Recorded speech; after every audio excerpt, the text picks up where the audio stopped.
Assalamualaikum warahmatullahi wabarakatuh. Kami kelompok PSBM Fakultas Kedokteran Gigi A dari kelompok 3.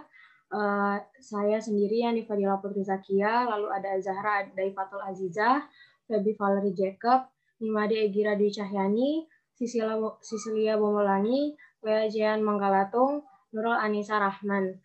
Kami akan menjelaskan tentang kelompok-kelompok etnis suku atau suku bangsa cikal bakal masyarakat maritim di Indonesia. Slide selanjutnya.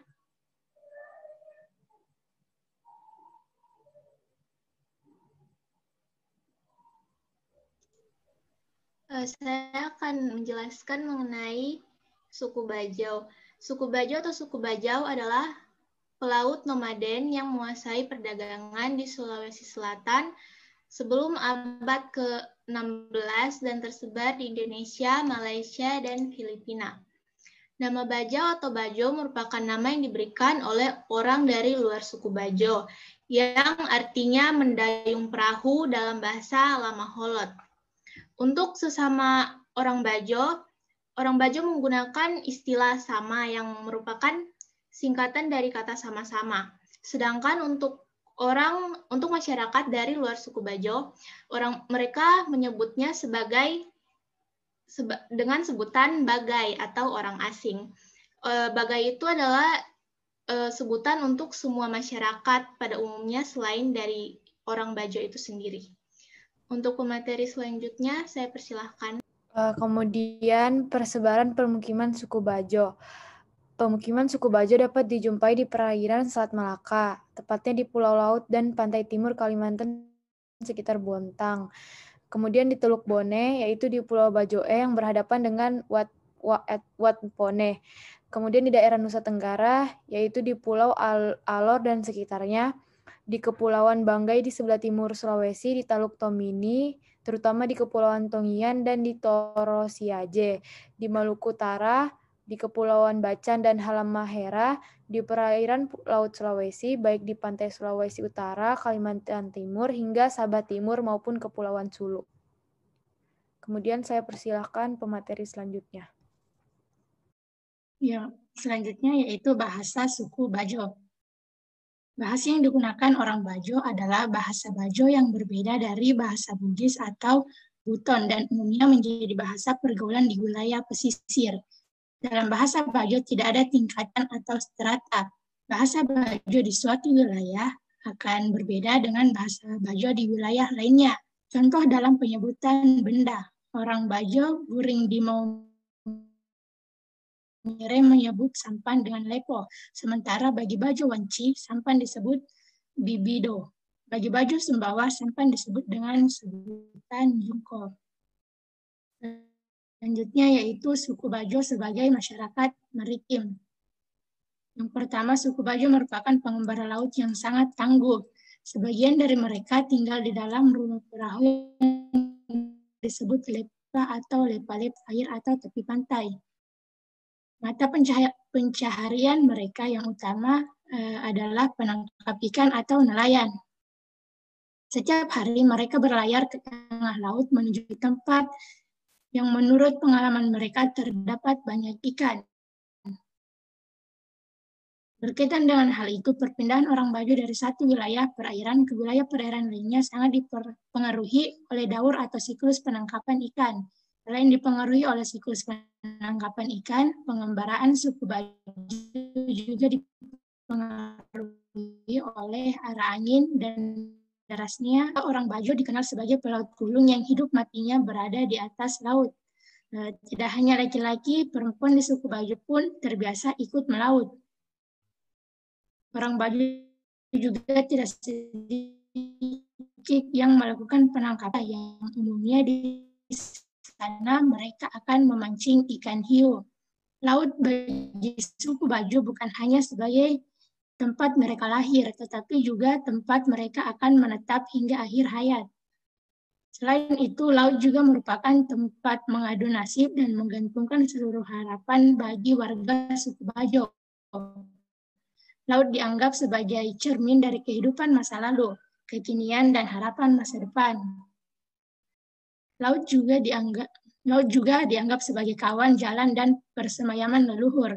Orang Bajo menghormati dan menjaga laut sedemikian rupa sehingga tidak berlebihan apabila orang Bajo disebut sebagai garis pertahanan terakhir hubungan manusia dengan laut yang hidup dalam harmoni. Materi selanjutnya saya persilahkan.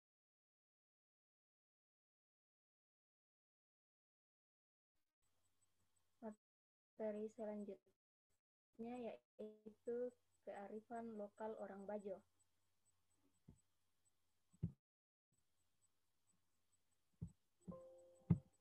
Yang penanam bakau di pesisir pantai. Penanaman pohon bakau merupakan kearifan lokal yang telah dilakukan pendahulu mereka dan akan hasil suatu proses yang panjang dalam menghadapi tantangan. Penanaman bakau tersebut merupakan strategi mitigasi bencana, terutama mencegah terjadinya erupsi dan aksi pantai, serta menahan batu. Orang Bajo juga memiliki kepedulian yang tinggi terhadap kelestarian terumbu karang sebagai penyangga ekosistem laut. Yang kedua, berbagai ketentuan untuk mengambil ikan atau berdaya hayati laut seperti waktu, tempat, peralatan yang digunakan dan lain-lain. Biasanya menyelam, mengambil teripang, kan mengambil kima dan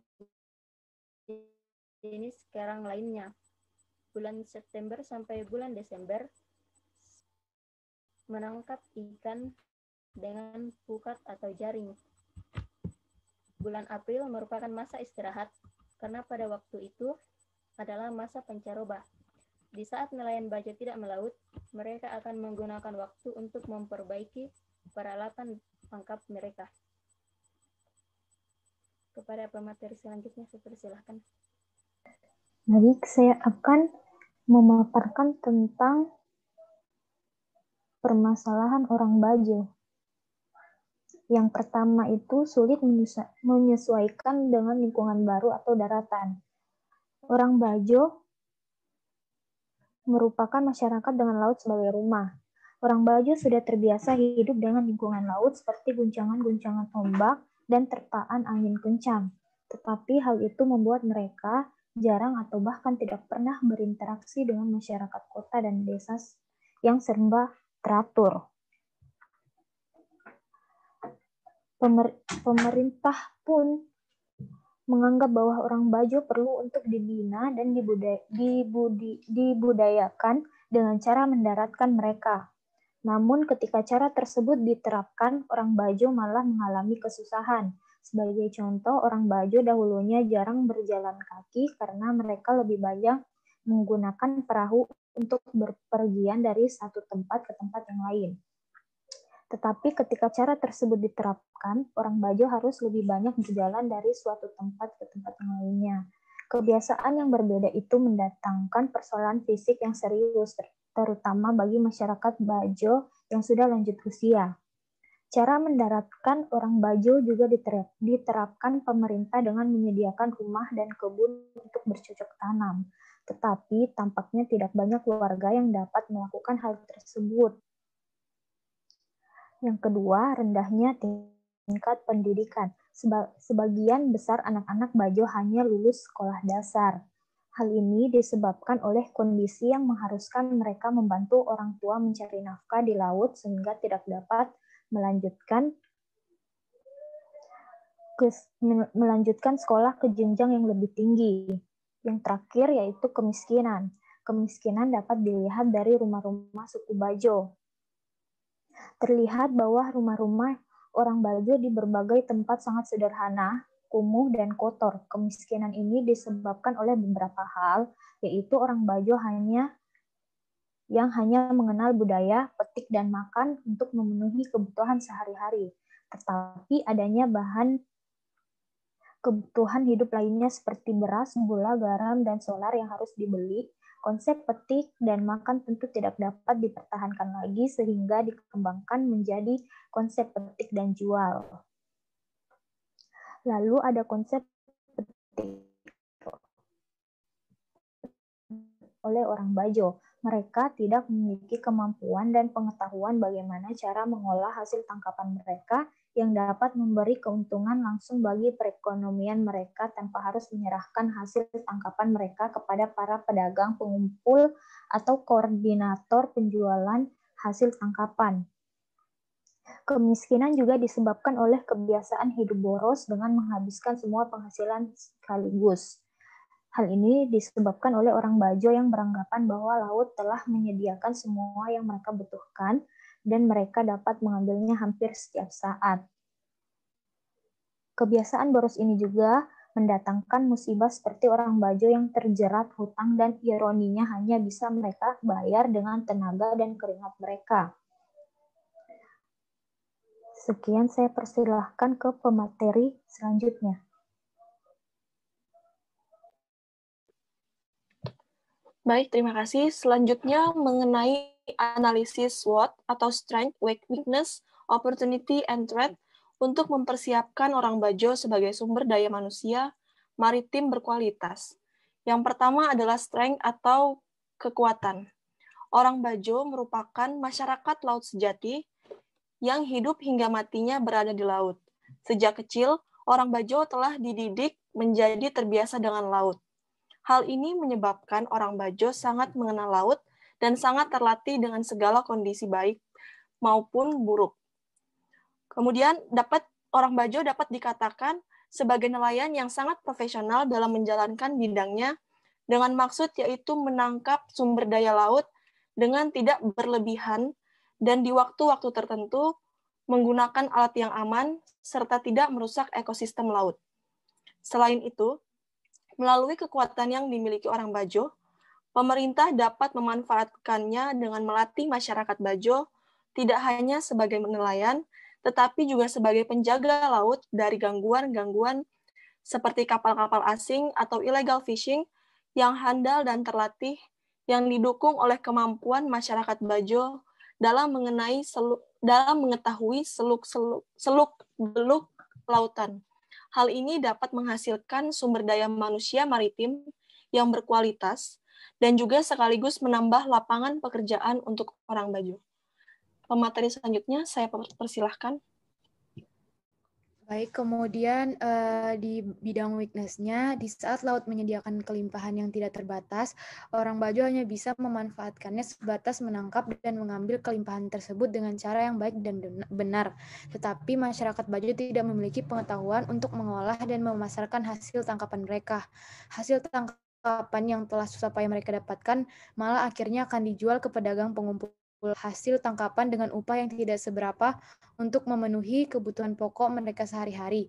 Padahal hasil tangkap orang Bajo dapat diolah sendiri dengan sekreatif mungkin yang dapat menghasilkan keuntungan tanpa harus melewati pihak kedua atau pedagang pengumpul hasil tangkapan. Hal ini dapat dilakukan melalui edukasi dari pemerintah mengenai bagaimana orang Bajo dapat mengolah dan memasarkan hasil tangkapan mereka sesuai dengan perubahan tren yang ada di masyarakat, sehingga dapat menghasilkan keuntungan. Melalui cara ini, sumber daya manusia maritim yang berkualitas dapat terwujud saat orang Bajo dapat menangkap hasil tangkapan, mengolah sendiri hasil tangkapan, serta memperhitungkan dan mengatur kondisi keuntungan dan kerugian yang mereka dapatkan dari hasil tangkapan di laut. Sekian dari saya serahkan ke pemateri selanjutnya. Baik, saya akan menjelaskan tentang opportunity. Di sini orang Bajo sulit untuk beradaptasi dengan wilayah daratan. Nah, hal ini seharusnya dilihat sebagai sebuah opportunity karena dibutuhkannya keseimbangan untuk pemanfaatan wilayah laut dan wilayah darat. Mendaratkan orang Bajo bukan berarti mereka berhenti berkegiatan di laut, tetapi hal tersebut dapat menghambat kegiatan mereka di laut. Dengan menetapnya orang Bajo di laut, wilayah lautan pun akan termanfaatkan secara maksimal, apalagi didukung oleh keadaan geografis Indonesia yang sebagian besar adalah wilayah lautan. Selain itu, dengan menetapnya orang Bajo di laut dapat menghasilkan opportunity berupa berkembangnya sektor wilayah kelautan dengan membangun pariwisata laut yang dapat menghasilkan keuntungan sekaligus dapat mengundang masyarakat di luar lautan atau di wilayah daratan untuk berkunjung ke wilayah laut dan berinteraksi dengan orang Bajo. Lalu menetapnya orang Bajo di laut juga dapat dimanfaatkan dengan memberikan pengetahuan kepada masyarakat yang tidak tinggal di lautan tentang bagaimana cara menjaga lautan yang baik dan benar. Opportunity selanjutnya adalah kearifan lokal yang dimiliki oleh orang Bajo, yaitu melestarikan sumber daya laut seperti hutan mangrove atau bakau dan terumbu karang. Seperti yang diketahui bahwa sebagian besar hutan mangrove dan terumbu karang di Indonesia dalam kondisi kritis. Dengan menetapnya orang Bajo di laut secara permanen dan terus-menerus, keadaan kritis yang dimiliki oleh hutan mangrove dan terumbu karang dapat berkurang. Bahkan orang Bajo juga dapat melestarikan sumber daya laut yang lain yang berdampak pada kuatnya sektor maritim di Indonesia. Lalu yang selanjutnya yang terakhir yaitu threat atau ancaman. Orang Bajo memiliki keadaan yaitu tingkat pendidikan yang rendah. Hal ini disebabkan oleh anak-anak yang seharusnya belajar di sekolah harus membantu orang tua mereka dalam mencari nafkah di laut. Oleh karena itu, sebagian besar masyarakat pesisir seperti orang Bajo tidak bisa merasakan belajar di perguruan tinggi, sekolah menengah atas, bahkan sekolah menengah pertama dan sekolah dasar. Tingkat pendidikan yang rendah menyebabkan threat yang berupa kemiskinan bagi orang Bajo. Orang yang tidak memiliki pendidikan tinggi susah mendapatkan pekerjaan tetap atau seperti pekerjaan kantoran, terlebih pekerjaan sebagai nelayan tidak membawa keuntungan yang besar. Selain itu, orang Bajo juga merasa bahwa laut telah menyediakan segalanya dan bisa diambil kapan saja sehingga tidak apa-apa untuk hidup boros. Hal ini bisa dianggap sebagai ancaman bagi orang Bajo. Hal ini dapat mengakibatkan kemiskinan yang berujung pada hutang yang hanya bisa dibayar dengan tenaga. Hal ini, masalah-masalah atau ancaman-ancaman tadi dapat diatasi dengan mengajarkan orang Bajo tentang pendidikan non-formal yang berhubungan dengan lingkungan sekitar mereka. Pendidikan formal ini bisa mengajarkan tentang pola pikir maritim, karakter bahari, pemanfaatan secara maksimal sumber daya laut tanpa merusaknya, ekonomi maritim seperti cara mengatur keuangan dengan penghasilan berupa sumber daya laut, memulai bisnis dalam sektor maritim, dan lain sebagainya. Ilmu yang didapat akan sangat berguna untuk kehidupan sehari-hari, dan orang Bajo akan mengerti bagaimana mengolah sumber daya laut yang membawa keuntungan yang sangat membantu dalam perbaikan ekonomi orang Bajo sehingga kemiskinan dapat secara perlahan dihilangkan. Itu saja materi dari kelompok kami, presentasi dari kelompok kami. Sekian dari kelompok 3. Assalamualaikum warahmatullahi wabarakatuh.